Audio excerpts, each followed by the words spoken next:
faharoa amin'ny advento anio alady ny sampana sekoly alady ato anatin'ny sahany FJKM riava malalo amin'ny tompo ho ampitombona aminareo ane ny fahasoavana sy ny fiadanana avy amin'ilay Andriamanitra ray sy Jesosy Kristy tompo. Ny tenin'Andriamanitra ka atsika fampianarana androany dia ny ao amin'ny filazantsara Marka toko fahatelo ambin'ny folo.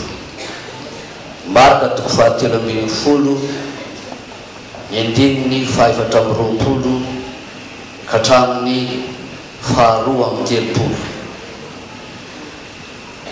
Tsy verenantsika vakina intsony satria nazava tsara ny vaky teny nataon'ny zanatsika teo. Tenin'Andriamanitra izay toa mifampitohy amin'ny fampianarana nataon'ny ray aman-dreny mpitandrina tamin'ny alahady ary nanomboana nandinika ny lohateny hoe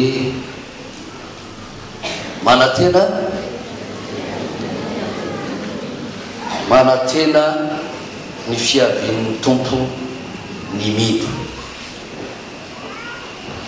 Ity perikopy ity dia milaza ny amin'izay zavatra hitranga any aparana ary rasomary makany aloha kely amin'ny Marka toko fahatelo ambin'ny folo tsika ao amin'ny andininy fahafito dia manao hoe ary raha mandre ady sy filazana ady anareo aza matahotra tsy maintsy isy zany nefa mbola tsy tonga ny farany. Io teny io no manamafy ny mikasika ny fiavian'ny tompo. Akoatra ireo fitanisana ireo toe-javatra mety hitranga mialohan'ny fotoana dia mampiomana sahady ny tenin'Andriamanitra ny amin'ny ananana fitondran-tena mendrika satria tsy fantatra ny iavian'ny tompo na amin'ny fotoana inona na amin'ny fotoana inona. Raha ity filazantsara ny Marka toko fahatelo ambin'ny folo ny andininy fahaefatra amby roapolo ka hatramin'ny faharoa amby telopolo ity dia azo hanatsoana foto-javatra anankiroa. Ny foto-javatra voalohany dia ny hoe miomana ary manana fanantenana fa efa akaiky ny fiavian'ny tompo. Zay ny foto-javatra voalohany. Fa ny foto-javatra faharoa kosa dia ny hoe ny tenin'Andriamanitra fanantenana maharitra sy tsy miova. Raha ilay foto-javatra voalohany no raisiny dia ny hoe miomana ary manana fanantenana. Nahoana ny miomana, nahoana ny manana fanantenana? Tena mila fiomanana tokoa ny fiandrasana ny fiavian'ny tompo.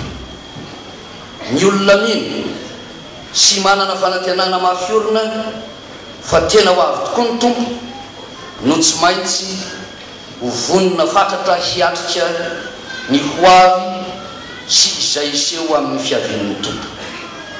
Ary izany no lazaina ao amin'ny andininy faharoa amby telopolo amin'ny filazantsara Marka io manao hoe fa ny amin'izany andro na ora izany dia tsy misy mahalala na dia ny anjely any an-danitra ary na dia ny zanaka aza afa-tsy ny iray ihany. Miomana ka inona ary no atao satria izay ny teny miomana ny atao mandritra izany fiomanana izany dia mitandrina, dia miamina, dia mivavaka ary manamafy zany ny ao amin'ny 5:30 amin'io marika 7:30. Ny antony iambenana, ny antony itandremana, ny antony ivavahana dia izao: maro ankehitriny ireo karazana fampianarana tsy mifanaraka amin'ny tenin'Andriamanitra ary tranga etsero ny karazana milaza ho mpaminany kanefa toa mpaminany sandoka.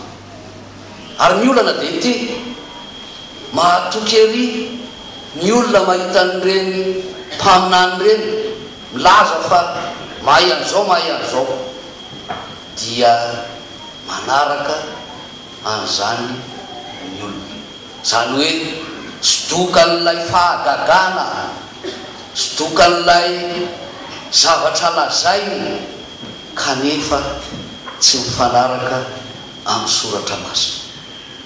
Ary misy aby fiangonana mihitsy no lasa manao an'izany, dia mirohatra ny olona makany amin'ireny. Koa matoa miambina isika, mitandrina isika, mivavaka isika, dia mba tsy ho voasitro n'ireny fampianarany diso ireny na ireny atao hoe mpaminany sandoka ireny.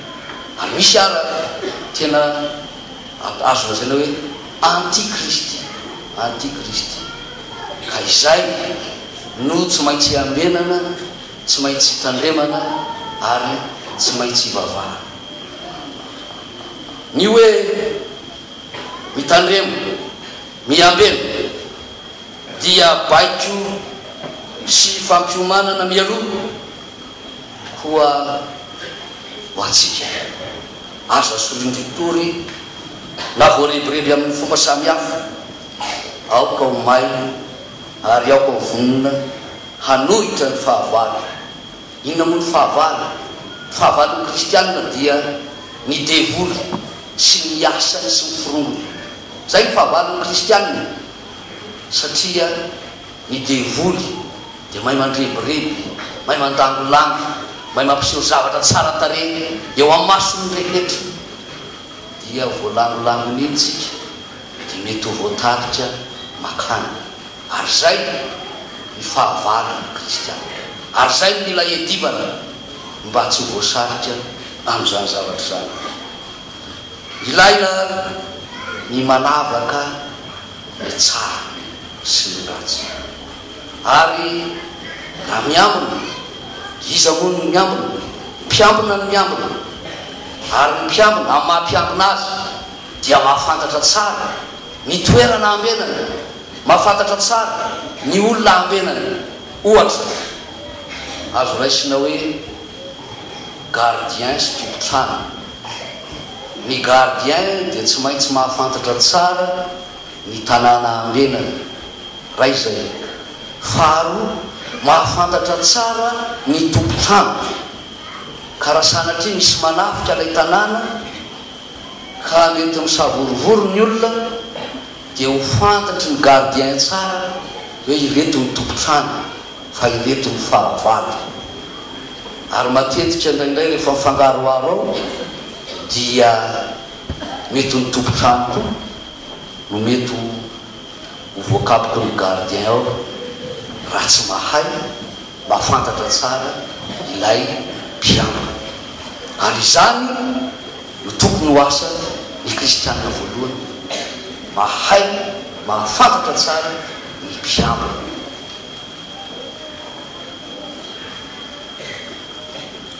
Ny mpiambina akoatran'ny fahafantarana dia olona manana faharetana ihany zany mpiambina zany.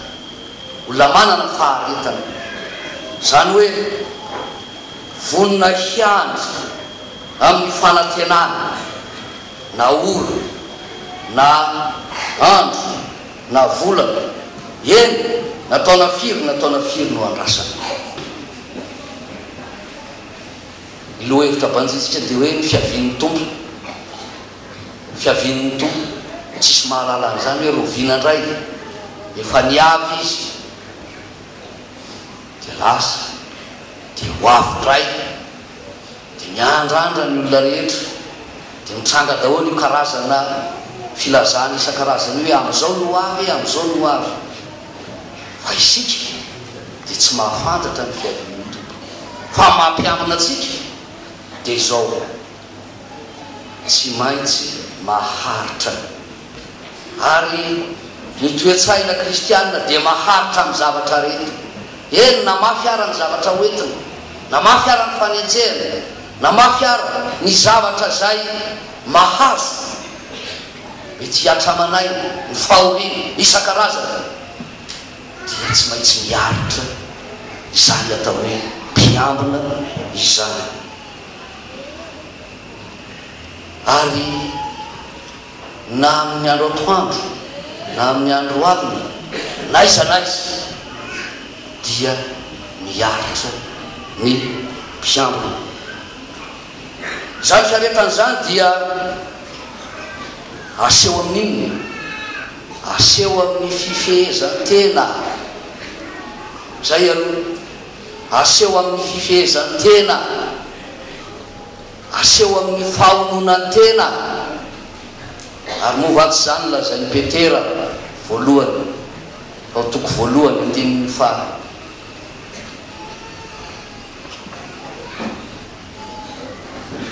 telo ambin'ny folo hatramin'ny fahaenina ambin'ny folo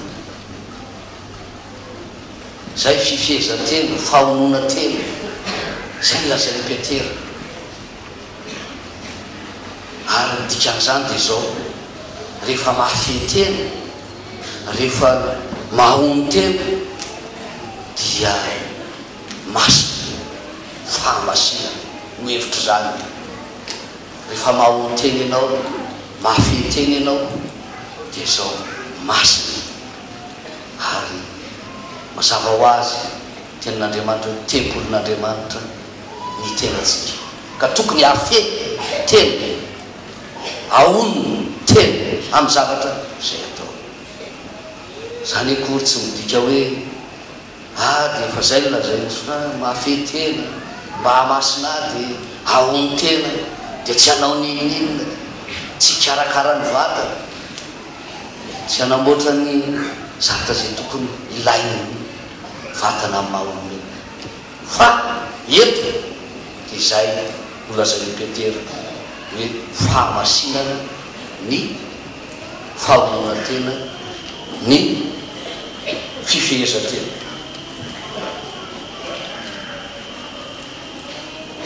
na eo ary zany rehetrarehetra zany dia zao tsy azo atao ambanin-javatra ny mivavaka tsy azo atao ambanin-javatra ny mivavaka satria tsy vitanao zany raha tsy mivavaka eto ny vavaka dia fiaina amin'iny rehetra ary fanehoana ny fiombonana sy ny fifandraisana mitohy sy maharitra amin'Andriamanitra zay ny vavaka ka ninonina atao amin'ny fiembenana ninonina atao amin'ny fitandremana dia tsy maintsy mivavaka isika ary zay vavaka zay no ahafahantsika mifanerasera amin'Andriamanitra no ahafahantsika mahazo hoe ahafahantsika mahazo izany fanahy masina zany ahafahantsika mandresa ny zavatra rehetra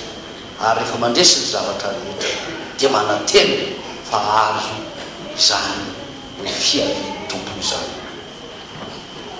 amin'izao fotoanan'ny advento izao aoka isika hitombo amin'ny finoana trany ka hanana fanantenana tsy azo zonozonona ka hanatena ny fiavian'ny tompo koa hamafiso ny vavaka, mitandremana ary miambena tsara, tandremana ny famitahana ataon'ny ireo mpaminany sandoka sy ireo fiangonana sandoka milaza kristianina izay mambabo manangoly amin'ny fanaovana fahagagana sy ny famantarana maro miparitaka eto amin'izao firenentsika izao koa, satria andro sekolelady androany tsy natao ampianatra ny tenin'Andriamanitra fotsiny zany sekolelady zany, fa tena natao hitaiza ny fiainam-panahin'ny miny hananany fiainam-bavaka ho mpiambina ny andry ampanantenana ny fiavin'ny tompo. Izany no asan'ny sekolelady, tsy mampianatra ny tenin'Andriamanitra fotsiny fa mitaiza ara-panahy ihany koa ny miny rehetra, satria asan'izany. Fa raha mpianatra fotsiny tenin'Andriamanitra dia ohatra ny any ampianarana ihany zany, fa mitaiza ara-panahy amin'ireo ankizy madinika, ny tanora, ny lehibe koa, izany hoe fiainam-panahy amin'ny maha-kristianina izany. Raha izay ny foto-javatra voalohany, dia ahoana koa sary ilay foto-javatra faharoa. Le foto-javatra faharoa dia azo tombontsika hoe ny tenin'Andriamanitra fanantenana sy tsy miova, tenin'Andriamanitra fanantenana sy tsy miova, ary hoy ny tompo ao amin'ny marika amin'ny andininy faraka amin'ny telopolo, ny lanitra sy ny tany ho leva fa ny teniko tsy mba ho leva. Ambaran'i Jesosy tompo fa na dia isy aza ny zava-mitranga sy ny fahoriana ary ny faharavana ho fambara fa ifakaiky ny fiavin'ny tompo, dia tsy mba ho levina kosa ny tenin'Andriamanitra. Tranga daholo ny karazany zavatra rehetrarehetra io ankehitriny, fa ny tenin'Andriamanitra tsy miova omaly san'io ary mandrakizay. Tenin'Andriamanitra io foana ny tenin'Andriamanitra, fa tsy miova omaly san'io ary mandrakizay. Ary ilay fanambarana fa isy ady, isy firenena mely firenena, isy fanjakana mely fanjakana, mitranga foana zany. Fa na mitranga ary zany zavatra zany, tsy mampiova ny tenin'Andriamanitra, tsy mampiova ny tenin'Andriamanitra, fa ny tenin'Andriamanitra dia tsy miova omaly san'io ary mandrakizay. Tsy misy fiantraikany amin'ny tenin'Andriamanitra tokoa ny zava-misy, tsy misy fiantraikany amin'ny tenin'Andriamanitra. Zay no azo ambara, tsy misy fiantraikany amin'ny tenin'Andriamanitra. Matotsika mbola mivavaka, matotsika mbola mamaky amin'ny tenin'Andriamanitra, dia tsy misy fiantraikany amin'ny tenin'Andriamanitra izany zavatra mitranga manerana ny tontolo zao zany. Ary efa hatramin'ny voalohany raha teo ny tenin'Andriamanitra, ary maharitra mandrakizay araka ny teny misy ampaminany hoe maina ny ahitra, malazo ny voniny, fa ny tenin'Andriamanitra dia haritra mandrakizay. Isaia 40:9. Ka tsy misy afa-tsy ny tenin'Andriamanitra irery ihany no azo anorenana fanantenana maharitra, azo antoka, satria tenin'Andriamanitra no mitondra makany amin'izany fanantenana zany. Ary raha manana finoana azy ianao ka tsy ampiasainao ny tenin'Andriamanitra entina miandrandra ny fiavin'ny tompo, dia tsy ho tanteraka aminao ratsy miaina ny tenin'Andriamanitra isika rehetra. Jesosy Kristy raha teo no ilay teny tonga nofo, ary ny fandreseny no fahafatesana no pirofo tsy azo fitovirana sy tsy azo velarana, fa tsy ho levo ny fahafatesana ny tenin'Andriamanitra. Zany indrindra no anantenantsika sy tomanantsika hitozo hatrany, hianatra sekolelady mba hatonga atsika hitombo amin'ny finoana ary ananana fanantenana miorina amin'ny tenin'Andriamanitra. Finoana fanantenana miorina amin'ny tenin'Andriamanitra. Tsy ny zaza, tsy ny ankizy, tsy ny tanora, eny fa na dia ny lehibe koa azy dia tokony hianatra mandrakariva ny tenin'Andriamanitra. Ary izany no ilazany rehetra hoe ny sekolelady taniketsany fiangonana, taniketsany fiangonana. Fa raha tsisy ny sekolelady, inoko maromaro fa mety honany atsasaka zao fiangonana zao raha mety tsy ho feny. Fa rehefa misy ny sekolelady dia miroborobo ny fiangonana. Indrindraindrindra isika efitsika io dia manampina ny fampianarana be da be ny finoana amin'ny tenin'Andriamanitra. Ka aza miala amin'ny tenin'Andriamanitra isika eo amin'ny fanatanterahana izany fanontona an'Andriamanitra.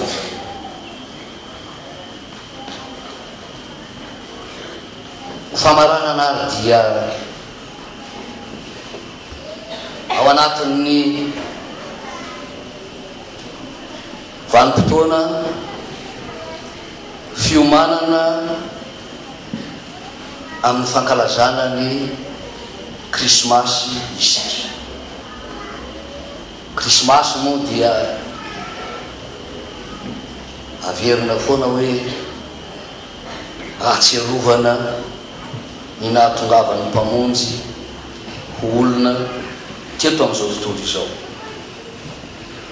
Ao anatin'ny atao hoe advent koa anefa isika izay iomanana amin'ny fiaviany tompony indray amboninahitra. Mila vavaka zany, ary tsy vitany hoe mila vavaka fa mila miangona isika, ary mila mitandrina ihany koa mba ho fiainam-panahy miendrika no hitselantsika izany krismasy zany, hitselantsika izany zanak'Andriamanitra izany. Ary ny teniny ihany dia efa milaza zanak'Andriamanitra ilay teny tonga nofo hamonjy atsika rehetrarehetra. Dia ho an'Andriamanitra indrindra ihany ny voninahitra. Amen.